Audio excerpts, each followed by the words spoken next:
So, today we're looking at the mole concept, Chem Activity 6. So if you missed this class, I'll be going through a quick overview of this oval. So, the general overview of this thing is that it's trying to introduce you to this number called Avogadro's number, and it's this 6.022 times 10 to the 23. Now, that is quite a huge number to comprehend. And let me see if I can type it out right here. And also I'll be attaching, along with this video and the email that I'll be sending, another video that helped me understand this entire thing about the mole concept. Now, if you don't know what 6.022 or 6.02 times 10 to the 23 is, it is this number right here. It's 602, I think it's sectillion. I am not sure. So yeah, this video is from TED Ed. It's like just a short explanation of what the mole is.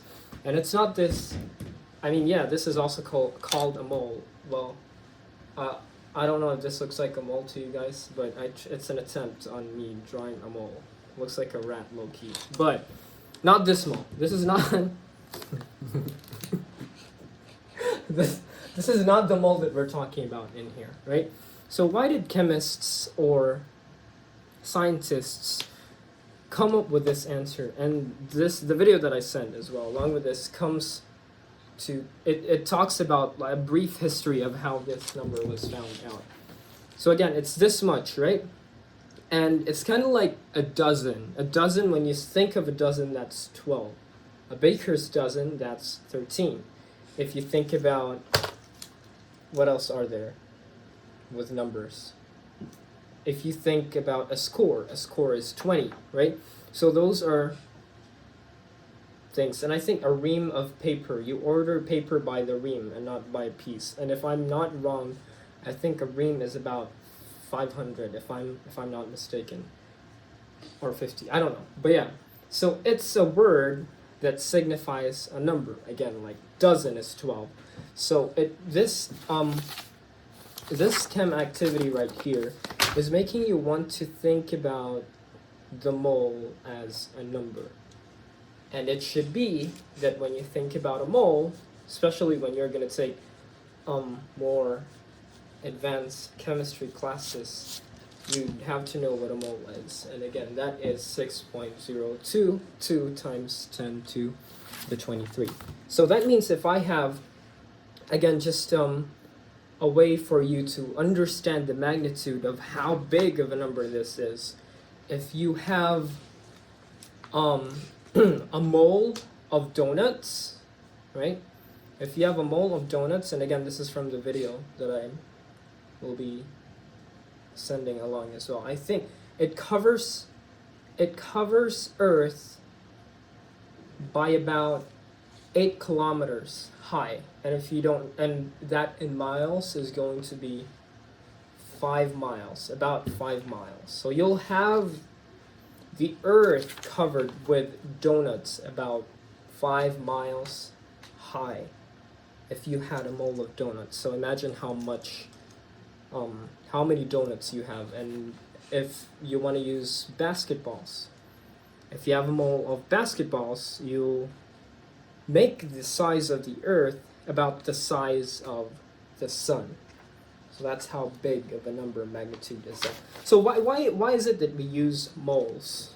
Well, because atoms are small, so we can't weigh them just by one thing, right?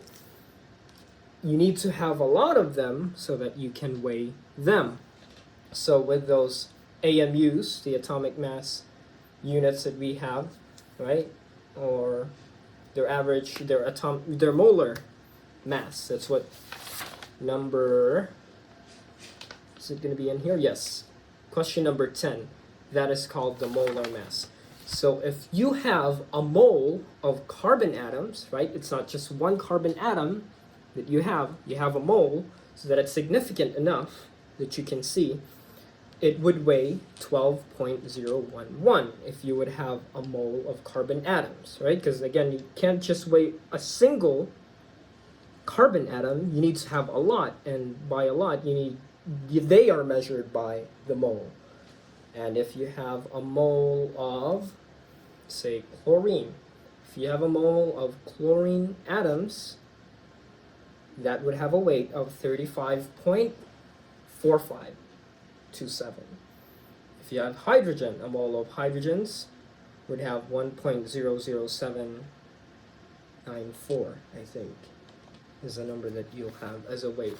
Because again, the entire purpose of this thing is to make you think about the mole as that number. Okay, let's go through the critical thinking questions. Number 1.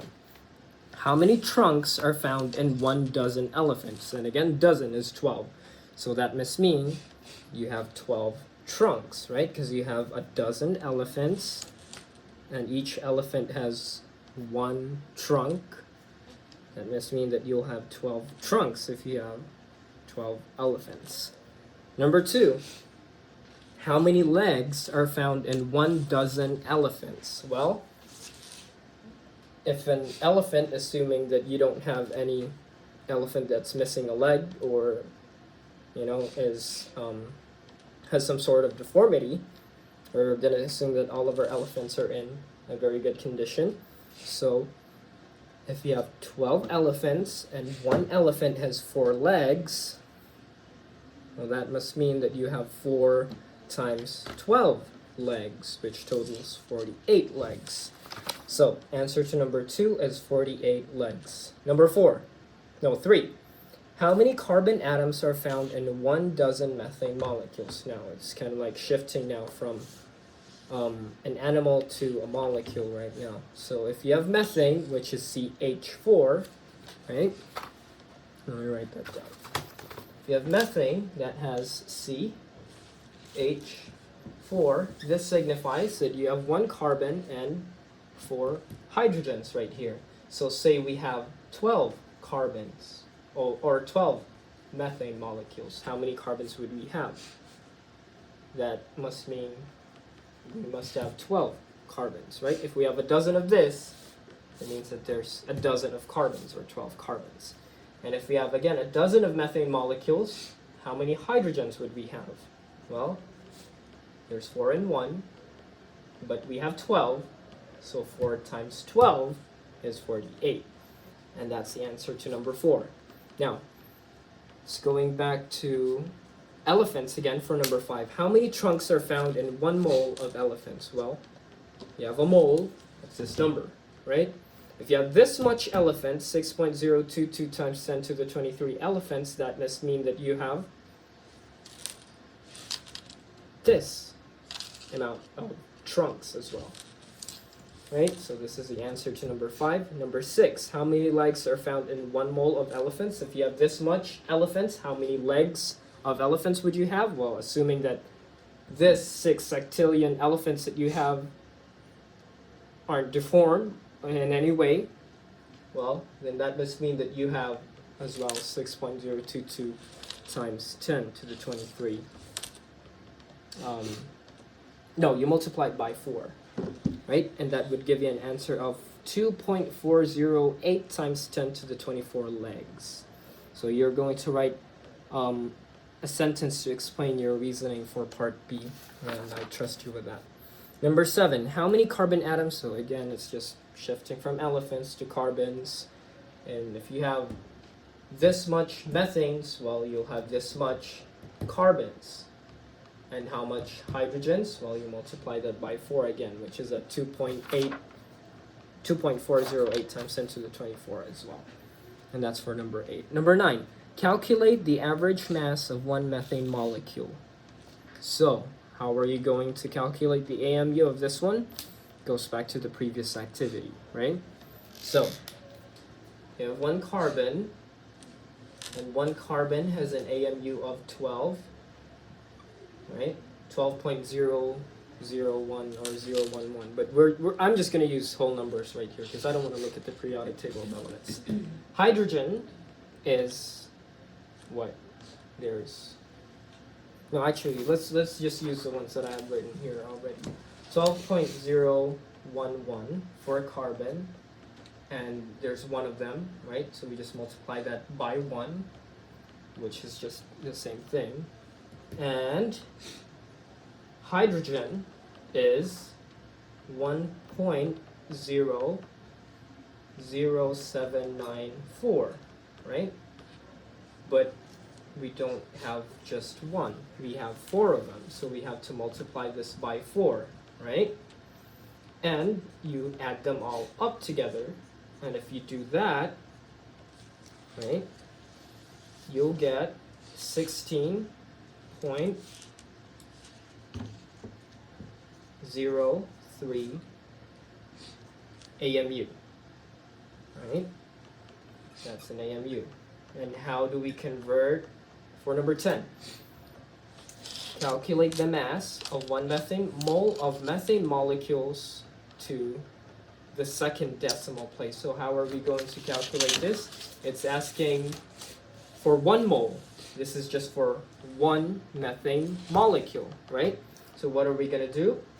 If we have 1 methane molecule, 16.03 AMU, we want to multiply that by this number, because it says what if you now have 1 mole. It's just the AMU for 1 methane. Now if you have a mole of methane, that means you have this much methanes. So we just multiply this by 6.022 times 10 to the 23. Now do we end there? No, we don't, because it's asking us to convert it in grams. And what is a conversion from grams to AMU to grams? Well, we multiply that by the conversion factor of 1.6606 times 10 to the negative 24, right? So it's not just this that we multiply it with, we also multiply it by, let me take out this parenthesis right here, times this, and then again we multiply it by that conversion factor of 1.6606 times 10 to the negative 24. And turns out if we multiply this, 3 things together, we get back to the number of 16.03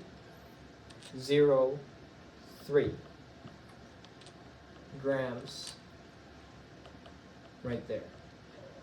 So this is much grams that we have, 16, and see it goes back to that AMU, right? So this number right here is the significant weight of this methane molecule if you have 1 mole of them. So what should be our final units in here? Well, it's going to be grams per mole. If you have a mole of methane molecules, that means they would weigh 16.03 grams. Okay, see how it kind of just like goes back to this number right here. And that in the previous video was the significance of that, no, not that, this one, Avogadro's number.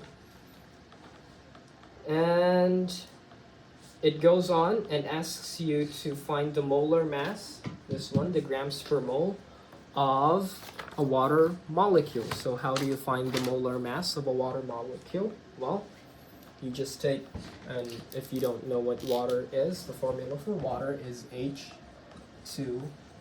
This means that there's 2 hydrogens and 1 oxygen right there. So finding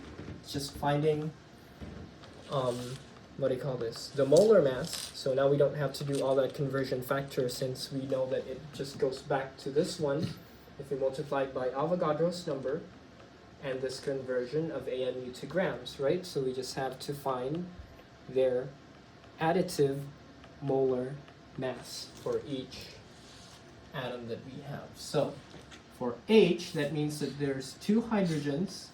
And again, hydrogen is 1.0094, and we already know that that is grams per mole, right? And oxygen is, let's see if I can remember what oxygen is, 15.999 something.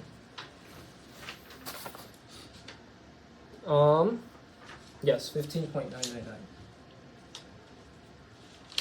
You might want to check these values right here because I'm just trying to say them or remember them from the top of my head. So 15.999 grams per mole, right? And then you add them up. 2 times 1.0094, it's about 2.0188 plus 15.999, you get this number of 18.015. We take out Avogadro's number right out there, get 18.015,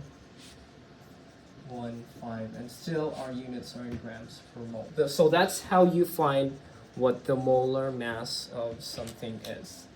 Right? You don't have to do this and that. We already know that AMU is the same thing as grams per mole as a molar mass. So this thing that we're looking at. And again, what was that significance? Well, the significance of this, all this POGL was all about Avogadro's number, which is 6.022 times 10 to the 23rd. So that's it.